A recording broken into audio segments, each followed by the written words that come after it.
Right guys, welcome back to my channel. So this video is going to be about what I am doing in order to get prepared for my selection event with the British Army. So let me just recap on what's happened then. So in the last video, you learned that I have applied to join the British Army. You've learned that I've applied to join a regiment called the Mercian Regiment, and it's the 4th Battalion that I want to join as an infantryman. So the previous video told you all this information. So what has happened since then? Okay, so since then I have basically been filling out all my paperwork as requested on the British Army website. Basically, the British Army website will send you notifications telling you to log into the British Army's website in order to supply them with current information, such as your work history, stuff like that. Now, there is a little problem with the British Army website, and the British Army does know this. And that problem is that the website is not 100% working correctly. So, for example, I would have filled out paperwork and submitted that paperwork. It would be processing, but a few days later I would get emails telling me to sign back in and fill out the application forms in order to continue. And the thing is, I had filled out that particular paperwork. So again, the British Army website is not 100% functional, and the only alternative I've had to do is to basically phone them up directly and speak to someone directly over the phone and find out what is important and what is not important. For example, I filled out my work history. It took me 45 minutes to fill it out on the British Army's website. I went to click the submit button and it wouldn't submit my work history. And as you can understand, naturally I find this pretty frustrating because it took me 45 minutes to fill out this entire information. So what I said was I will bring my CV with me on the day at selection, and I will hand it to someone, and from there hopefully they can find out more about me. But it's not our fault, and it's not the British Army's fault that the website, needs some form of maintenance. So right guys, let's move on from that. As you can see, I've got a broken handle of my cup, but this video is not about the broken handle, is it? Now, so from then, I have been basically attending my drill nights whilst I wait for my dates for selection. So going to my drill night has been quite cool. Because on day one I was the first recruit there, so that's seen me having a one-to-one how can you say it, classroom talk with the colour sergeant. So the colour sergeant was explaining to me about a thing called sea drills. Now sea drills is basically it's the values of the British Army. Now guys, if you're thinking about applying for the British Army and you're going to go to selection, then it's very important that you understand the values and the standards of the British Army, because throughout your career as a soldier, the values and the standards of the British Army is going to come up again and again and again. So the faster you can learn your sea drills and the standards of the British Army, the better. In fact, I'm also going to tell you something else in this video, and it's a thing called the leadership code. So basically, again, I had a one-to-one discussion, with the colour sergeant. He taught me the sea drills. So let's have a look at what sea drills are then. So basically, the sea drills is the values of the British Army. So what does the C stand for? The C stands for courage. Naturally, soldiers need to have courage in order to do their job. Now, there's two types of courage, that being a physical courage, and let me give you an example. The actual physical courage to take that next step whilst you're out in Afghanistan, you get me guys? That physical courage. So courage is physical and it's also moral courage. The moral courage where if you see a fellow soldier that he's doing something that's wrong, perhaps he's stealing from other members of the unit, perhaps he's taking drugs, then it's up to you to have that moral courage to basically approach your seniors and tell them that it's not right because it's going against the army's values. So courage is C. Now we move on to the next one, which is D. D is basically discipline. Now we all know what discipline means. Self-discipline and basically disciplining others if they do things wrong. Like you discipline a child if they're being naughty. So that's the D. D is discipline. Then we have R, respect for others. We all know the British Army is a very, very cultural, diverse organisation, and having respect for other people is very important. Now you have another thing called integrity. So integrity is I. So what does integrity mean? Integrity means being truthful and being honest. So that's I for integrity. Now we move on to L. L is loyalty. Okay, now I'm from Northern Ireland, so an example of loyalty for me would be my loyal commitment for Northern Ireland to remain a union with Great Britain, which would be Scotland, England and Wales. So that's a form of my loyalty. But then loyalty would also be a form of your loyalty to the government as a soldier, stuff like that. So L is loyalty, and then we have S for selfless commitment. So what is selfless commitment? Well, selfless commitment is basically you helping other people, not being selfish. There's actually a German word. I forget what that German word is, but it basically describes that you get pleasure from watching other people struggle. Okay, so let's say, for example, you're in the dormitory with your unit and you've done all your ironing and you're looking over and you're laughing because the new boy is struggling with his ironing. Okay, you find it very funny that the new boy is struggling because he can't iron. Well, under selfless commitment values, you would do the decent thing and you would go over and you would help that soldier and you would help them to learn how to iron their kit properly. So that's what we mean about selfless commitment. Now, moving on to the standards of the British Army, then the standards of the British Army is basically appropriate behaviour. So again, that's A for appropriate behaviour, the way you behave to others, etc, etc. Now, going on to the next stage of the standards is then lawfulness.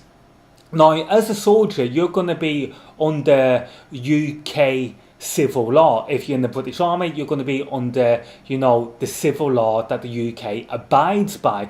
If you're over on tour in operations, let's say in America, then you're going to be under international law, which is going to be like American law. But if you're in, like, let's say Afghanistan, again, you're going to be under international law. Some countries, still have the death penalty. So the British Army, they don't want you, being hanged by the loose. They don't want that. So what they do is they make sure that that country knows that if you do anything wrong, you're going to be punished by international law, which is probably going to be UK civil law, wherever. You get what I'm saying, guys. So that's lawfulness, that's the standards. And the last standard is total professionalism. So again, the values is CDRILS, CDRILS, and the standards is appropriate behaviour, lawfulness, in addition to totally professional. Now, the next thing I've been looking at, remember guys, when you go to selection, they are going to ask you about the values and the standards of the British Army. So it's important that you learn this. Now, another thing what I've been doing, I've just gone and done it off my own back, is I've been learning a thing called the leadership code. You see? Now, the leadership code basically it's probably for offices, but I'm like thinking like, hey, you know, I'm gonna go in, I'm gonna be a private, but I still want to know how like an officer would think. How does a leader, how does an officer get his men to, you know, work and function? Well, chances are they're going to follow the leadership code, and the leadership code is basically an acronym of leaders broken down. So for example, L in the word leaders stands for lead by example. Okay, next word, E, encourage thinking within the group. The next one, A, apply rewards and discipline. The next one, D, demand high performance. E, encourage confidence within the group. R, recognize strengths and weaknesses. And S, strive for team goals. Now, yeah, I do have them in front of me, but I do know these guys off by heart. Sometimes I forget, sometimes I don't. But anyway, that's the kind of stuff that I've been learning for when I go to selection. Now, another thing I've learned about selection is that they're going to ask you about the regiment it is that you're going to be joining. Now again, I'm going to be joining the Mercian regiment. In fact, at my last drill night, I was given the Mercian regiment notepad. You see that? You see the crest? That's the symbol of the regiment which I hope to be joining. So when you're at selection's going to ask, in your interview, you're probably going to be asked about the regiment it is you're going to be joining. So I've researched this and I've came up with a thing which is called an elevator pitch. So what exactly is an elevator pitch? Well, an elevator pitch is, you know, when you get into a lift on elevator and the doors close and then you press, like, let's say floor 5, you have roughly 60 seconds for that elevator to go up to floor 5 before the doors open and you get out. So that basically means you have got 60 to 90 seconds to tell someone quickly about that subject. So in this case, if I'm asked what do I know about the regiment it is that I'm going to be joining by a warrant officer, then I would turn around and I would say something like this. The Mercian Regiment was formed in the year 2007. It takes its name from the ancient Anglo-Saxon kingdom of Mercia and is also known as the heart of England's infantry. Its cap badge is the double-headed eagle. Its motto is stand firm, strike hard, and its mascot is Private Derby, who is a Swedale ram. The regiment's history can be traced back to the early 1800s, if not late 1700s. The regiment is broken down into 3 battalions, that being the 1st Battalion, who has seen 1 operational tour in Iraq, Operation Telek, and 2 operational tours in Afghanistan, which would be Operation Herrick. Then we have 2nd Battalion. 2nd Battalion has seen 3 operational tours in Afghanistan, that being Operation Herrick. And then we have us. We are 4th platoon. We are 4th Battalion. 4th Battalion is a mortar platoon. As a mortar platoon, it is our responsibility to operate the L16 81mm mortar weapon system. This weapon system fires 3 different types of ammunition, that being 1 high explosives, 2 illumination, and 3 smoke. Even though we are a mortar platoon, doesn't change the fact that we're still frontline infantry soldiers. So as you can see, guys, that's my elevator pitch. That's what I know about the Mercian Regiment, and if asked, I will quote that off. So again, what's gonna happen now then? Right, well basically the British Army has contacted me and given me a date when I've got to go on selection. And when I go on to selection, by the way guys, these notebooks is the WebTex waterproof notebooks. Buy one, they're very good, okay? So, and take notes. So basically, the British Army has contacted me and they've said, you know, okay, you're coming to selection, you're coming in. So I've been attending my drill nights and I've been taking some notes. Now, let's have a look at some of the stuff that I'm going to be doing. So, oh guys, before we talk about what's going to happen at selection, we need to talk about the 1.5 mile run. Now, if you have a look here, can you see that? I've actually been timing myself. So I've timed myself running 1.5 miles. So on my very first day, I ran 1.5 miles with water in 11 minutes 52. Okay, on my second run, which was the hottest day of the year, I done it in 12 minutes 48. Now for infantry, that would have been a fail, okay? So day 3, I went back out and I done it again. And remember, all these runs, I had a water bladder on my back. So on day 3, I completed it on 11 minutes 1 second, which is obviously a pass. Now, the thing is, when we're going to be running when we're going to be running at Litchfield, we're not going to be allowed to carry water. So from now to the period I've got from now to when I go to selection, I've got to go out and start running 1.5 miles and timing myself without water.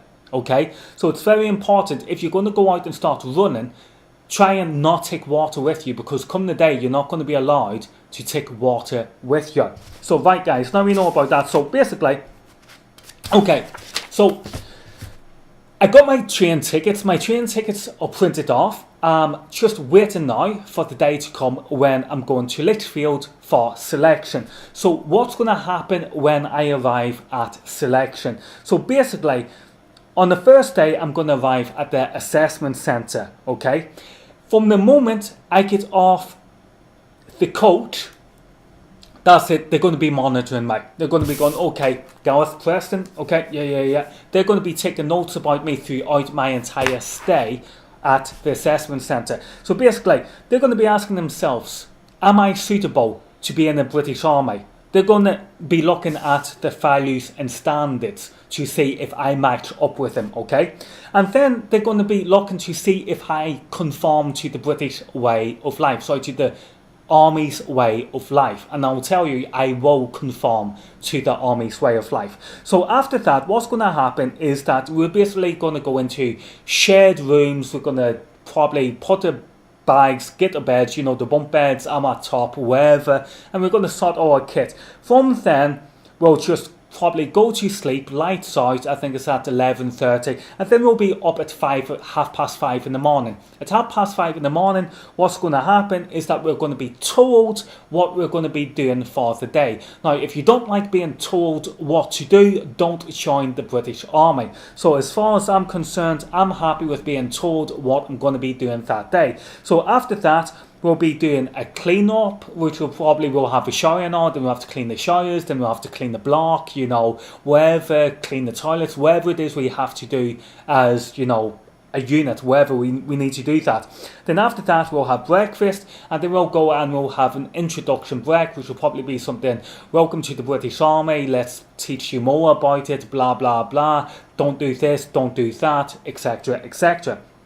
After we have that, we will have our medical. Now, personally, my medical is going to be interesting. Now, I suffer with a bit of psoriasis. I've only got a bit of psoriasis. It's not severe, but, you know, I did see on the medical forms, you know, something about psoriasis. So we'll see how the medical's going to go. Always remember, guys, if something goes wrong with the medical, you can always appeal it. And hopefully, you know, things can get through. So yeah, you'll have a medical, and then if you've not submitted, you know, GCSEs or any forms of qualifications at this stage, you'll be asked to take a test. That test will probably be a maths test, or it'll probably be an English test. And after you've done that, then there'll be pre-employment checks. They'll, you know, run a day to see if you've got all the paperwork, such as, you know, your driving license matches up with your utility bill address, you know, that kind of stuff. So they'll do employment checks, and then after that we'll have an early night, and then the next morning we will be up again. We'll be doing the whole cleaning up again, clean the toilets, clean the showers, clean the dorms, stuff, blah blah blah. We will have breakfast. Then we will go and have a physical test induction. Now we on this selection process, we are expected to carry a cherry can, 2 cherry cans filled to 20 kilograms. We're expected to carry them for up to 150 meters, so anything up to 150 meters. Then we've got to do a power bike lift. I think it's from 15 kilograms up to 40 kilograms, and then we have to do a 1.5 mile run.